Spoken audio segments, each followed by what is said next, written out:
दोस्तों आपने देखा भी कि हमारा मकसद ये नहीं है कि ये प्रोडक्ट बेचना है या ये मार्केट में लाना है, लेकिन हमारा मकसद ये है कि किसानों को ये चीजें समझ में आनी चाहिए कि प्रॉब्लम कहाँ है।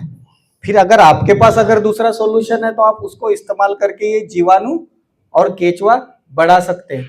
तो ये बढ़ाने से क्या होगा ये तो शरद जी ने बताया। तो इसमें एक छोटा सा एक एग्जाम्पल देना चाहूंगा मैं आपको कि जीवाणु बढ़ेंगे तो खाद तो बढ़ेगी, साथ में ये केचुआ बढ़ेगा। तो 1 एकड़ हमारे खेत में कितना खाद बन सकता है केचुआ खाद। एक छोटा सा आपके पास डायरी पेन है तो एक थोड़ा सा कैलकुलेशन कर लेना कि जैसे सर ने बताया कि 1 एकड़ में कितनी हजार स्क्वायर फुट जमीन होती है, कितना 45,000। तो हम सिर्फ 40,000 पकड़ लेते क्योंकि थोड़ी जमीन इधर उधर हो जाती है। तो 40,000 स्क्वायर फुट में नेचुरली केचुआ 1 स्क्वायर फुट में 7 से 8 केचुए काम करते हैं, लेकिन हम 1 केचुआ पकड़े, 1 स्क्वायर फुट में 1 केचुआ। तो ऐसे 40,000 स्क्वायर फुट में कितने केचुए काम करेंगे। तो जैसे ये सिस्टम सुधरेगी तो केचुए एक्टिव होंगे तो काम करेंगे। तो 1 केचुए का वजन जनरली 10 से 12 ग्राम होता है। और आपको पता ही होगा कि हर केचुआ, अभी आपका वेट कितना है सर 45, तो आप 45 किलो खाना खाते हैं, लेकिन केचुए को एक भगवान ने बोलो या सृष्टि ने एक ऐसी एक जादू बोल सकते हैं, उसको मैजिक बोल सकते हैं कि उसका वजन अगर 10 से 12 किलो है तो 10 से 12 ग्राम खाना खाता है। 10 से 12 ग्राम उसका वजन होता है। 10 से 12 ग्राम वो मिट्टी या काड़ी कचरा जो भी जमीन में है वो खाता है और उतना खाद बाहर छोड़ता है ना। तो 1 स्क्वायर फुट में एक केचुआ 10 से 12 ग्राम अगर छोड़ता है, हम 10 ग्राम पकड़े तो 10 ग्राम इंटू 40,000 स्क्वायर फुट कितना होता है, कितना 4 लाख। 4 बोलो ना 4 लाख ग्राम।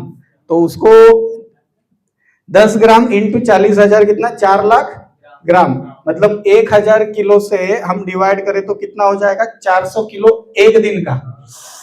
अगर हम पकड़े कि हर जगह तो 12 महीने खेती होती नहीं है, एटलीस्ट बरसात के 100 दिन अगर हम पकड़ते हैं और 100 दिन में अगर खेती होती है तो 100 दिन इंटू 400 किलो कितना हो जाएगा 40,000 किलो खाद। अभी मार्केट में सर भी खाद का काम करते हैं, केचुआ खाद का, तो कितना 10 से 15 रुपए केजी खाद बिकता है। 10 रुपए किलो इंटू 40,000 किलो कितना होता है 4 लाख।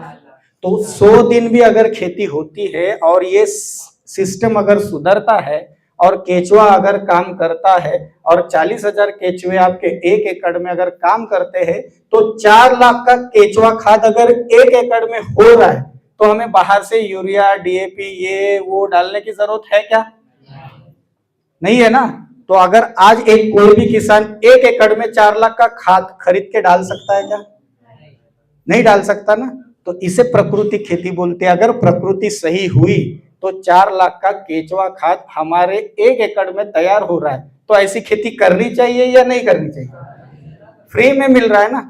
एक बार आपको 5 से 7 साल हम बोल रहे, अगर आप गोबर की खाद अच्छे से सड़ा के डालते तो गोबर के खाद से भी ये पॉसिबल है, लेकिन उसको समय लगेगा।